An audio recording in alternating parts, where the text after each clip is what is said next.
জবাবে দাদা বললেন, হতে পারে। এমনও হতে পারে তার পরিবারের কারোর জন্য তার উপর সমস্যা হচ্ছে। ও আচ্ছা, বুঝলাম। সেটা কালকে ওই বাড়িতে গেলে বুঝতে পারবো। যাই হোক, পরের দিন সন্ধ্যার পর আমি ও দাদা রওনা করলাম সেই বাড়ির উদ্দেশ্যে। হেঁটে যেতে 30 মিনিট লাগে। দাদা ও আমি গল্প করতে করতে হেঁটে চলেছি। হঠাৎ দাদা আমাকে বলে উঠলেন, দাঁড়া।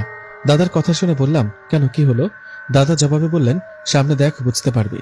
দাদার কথা সামনে তাকাতে দেখলাম আমাদের সামনে রাস্তা আটকে দাঁড়িয়ে আছে বিরাট একটা গরু। গরুটা দেখে দাদাকে বললাম, আরে সন্ধ্যা হয়ে গেছে, তবুও গরুটা এখানে, গরুর মালিক কই? তখন দাদা বললেন, আরে বোকা, এটা নর্মাল কোনো গরু না। গরুটার পায়ের দিকে তাকিয়ে দেখ, 4টা পায়ের জায়গায় 6টা পা। দাদার কথা শুনে অবাক হয়ে গরুটার পায়ের দিকে তাকিয়ে দেখলাম, আরে সত্যি তো। হায় হায়, এটা নর্মাল কোনো গরু না। গরুটার চোখগুলো তো আগুনের মতো জ্বলজ্বল করছে। এটা দেখে ভয়ে দাদুর গা ঘেঁষে দাঁড়ালাম। আমাকে ভয় পেতে দেখে দাদা বলল, ভয় পাচ্ছিস কেন? তুই না কবিরাজ, এই শিখলি কবিরাজি? দাদার কথা শুনে বললাম, কবিরাজি তো শিখলাম, কিন্তু এখন কি করব? সামনে রাস্তা আটকে দাঁড়িয়ে আছে 6 পাওয়ালা গরু। এরকম পরিস্থিতিতে কখনো পড়িনি। আমার কথা শুনে দাদা এক মুঠো মাটি হাতে দিয়ে বিড়বিড় করে দোয়া পড়ে সেই মাটি গরুটার দিকে ছুঁড়ে মারলেন। ঠিক তখনই মুহূর্তের মধ্যেই গরুটা উধাও হয়ে গেল। তখন দাদা বললেন, চল এখন। এই বলে দাদা ও আমি চলতে লাগলাম।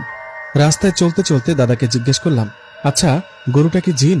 জবাবে দাদা বললেন, এটা জিন। গরুর রূপ নিয়ে আমাদের ভয় দেখাতে আসছে। আমরা যার বাড়িতে যাচ্ছি হয়তো সেই জিনটা চায় না আমরা সেই বাড়িতে যাই। ও আচ্ছা, এবার বুঝলাম। দাদা দেখো, আমার মনে হয় চলে আসছি। ওই যে লোকটা লাইট হাতে দাঁড়িয়ে আছে।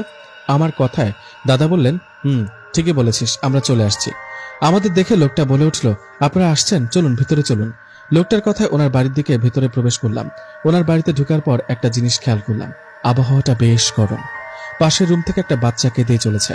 তখন লোকটা দাদাকে উদ্দেশ্য করে বলে উঠলেন, ওই যে শুনছেন, ওটা আমার বাচ্চা। ওর মায়ের বুকের দুধ খাচ্ছে না, শুধু কেঁদে চলেছে। এভাবে কাঁদতে থাকলে আমার বাচ্চাটা বাঁচবে না। তখন দাদা বললেন, এক কাজ করুন, আপনার বাচ্চাটাকে নিয়ে আসুন, আমি একটু দেখব। দাদার কথায় লোকটা তার বউ সহ তার 6 মাসের ছেলেটাকে নিয়ে আসলেন। ছোট বাচ্চা। বাচ্চাটাকে দেখে অবাক হলাম, শরীরটা কেমন ফ্যাকাশে হয়ে গেছে। বাচ্চাটার এই অবস্থা দেখে দাদা বাচ্চাটাকে দোয়া কালাম পড়ে ফুঁ দিলেন। কিছুক্ষণ পর বাচ্চাটার কান্না থেমে গেল। তখন দাদা বাচ্চাটাকে তার মায়ের কোলে দিয়ে বললেন, আপনি ওই রুমে গিয়ে ওকে বুকের দুধ খাওয়ান, আর কিছুক্ষণ পর ওকে আবার আমার কাছে নিয়ে আসেন। এতক্ষণে আমি আপনাদের বাড়িটা ঘুরে দেখি। দাদার কথায় মহিলাটা তার ছেলেটাকে নিয়ে ওই রুমে চলে গেলেন। আমি ও দাদা কথা মতো তাদের বাড়িটা ঘুরে দেখছি। হঠাৎ আমার চোখ গেল তাদের বাড়ির পাশে বড় একটা আম গাছের দিকে। গাছটার দিকে তাকাতে চমকে উঠলাম, কারণ গাছের ডালে বসে আছে ভয়ানক একটা অবয়ব। খুবই রাগ নিয়ে এক দৃষ্টিতে আমার দিকে তাকিয়ে আছে।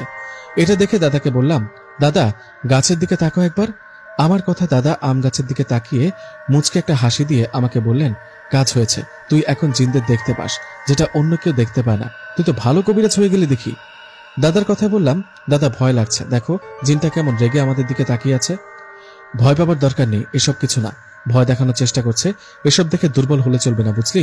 ঠিক তখনই রুম থেকে সেই বাচ্চাটার কান্না ভেসে আসলো। বাচ্চাটা আবারও কান্না করতে শুরু করেছে। বাচ্চাটার কান্না শুনে রুমে গেলাম। রুমে গিয়ে দাদা বললেন, বাচ্চাটাকে সামনে নিয়ে আসুন। দাদার কথায় বাচ্চার মা বাচ্চাটাকে সামনে নিয়ে আসলেন। দাদা বাচ্চাটার দিকে তাকিয়ে বললেন, ওকে বিছানায় শুয়ে দিন, আর আমাকে এক গ্লাস পানি দিন। দাদার কথা মতো তাই করা হলো। দাদা পানিতে ফুঁ দিয়ে সেই পানিটা বাচ্চাটার দিকে ছিটিয়ে দেওয়ার সাথে সাথে সবাইকে অবাক করে দিয়ে 6 মাসের বাচ্চাটা এক লাফে বিছানায় উঠে দাঁড়ালো। এটা কিভাবে সম্ভব? এত ছোট বাচ্চা দাঁড়ালো কিভাবে? ভয়ে তখন বাচ্চার বাড়ির লোকজন চিৎকার করতে লাগলো। তখন দাদা সবাইকে শান্ত করে বললেন, ভয় পাবেন না। ঠিক তখনই সে 6 মাসের বাচ্চাটা কথা বলতে লাগলেন। বাচ্চাটার শরীরে নিশ্চয়ই জিন হাজির ছিল। তখন বাচ্চাটা বলতে লাগলো, এই বাচ্চাটা আমার, ওকে আমি নিয়ে যাব, কেউ আটকাতে পারবি না। ওই কবিরাজ, শোন, তুই আমার কিছু করতে পারবি না, তাই বলি যত তাড়াতাড়ি পারিস এখান থেকে চলে যা। জিনটার কথা শুনে দাদা বললেন, আমার কি করতে পারবি সেটা দেখে নিব। এখন বল, এত ছোট বাচ্চার পেছনে কেন লাগলি তুই? কি বাচ্চাটাকে ছেড়ে চলে যাবি নাকি বোতলবন্দি করব? এই বলে দাদা বাচ্চাটার দিকে এগিয়ে যেতে লাগলেন। ঠিক তখনই বাচ্চাটা বিছানায় পড়ে গিয়ে কাঁদতে লাগলো। বাচ্চাটার শরীর থেকে হয়তো জিনটা চলে গেছে। তখন দাদা বললেন, ওকে কোলে নিন। বাচ্চার মা বাচ্চাটাকে কোলে নিলেন। বাচ্চাটা কিছুটা শান্ত হয়েছে এখন, কিন্তু বিপদ এখনো কাটেনি। যে কোনো সময় খারাপ জিনটা ক্ষতি করতে পারে বাচ্চাটার। দাদা বাচ্চার বাবাকে বললেন, আজ আর জিনটাকে হাজির করতে পারবো না, আপনার বাচ্চার অবস্থা ভালো না, আমি আজকে চলে যাই, আগামীকাল আসবো। লোকটা বললেন, কবিরাজ সাহেব, দয়া করে যাবেন না, আমার বাচ্চাটা যদি আবারও অসুস্থ হয় তখন কি হবে? তখন দাদা বললেন, চিন্তা করবেন না, আমি এই ঘরটা বন্ধ করে দিয়ে যাব, আপনার বাচ্চার শরীরটাও বন্ধ করে দিয়ে যাব, এতে আজকে রাতে কোনো সমস্যা হবে না। এই বলে দাদা বাচ্চাটার শরীর ও ঘরটা বন্ধ করে দিল। এর কিছুক্ষণ পর আমি ও দাদা রওনা করলাম বাড়ির উদ্দেশ্যে।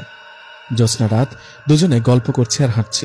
আমি দাদাকে উদ্দেশ্য করে বললাম, আচ্ছা দাদা, কি বুঝলে? বাচ্চাটার অবস্থা তো ভালো দেখছি না।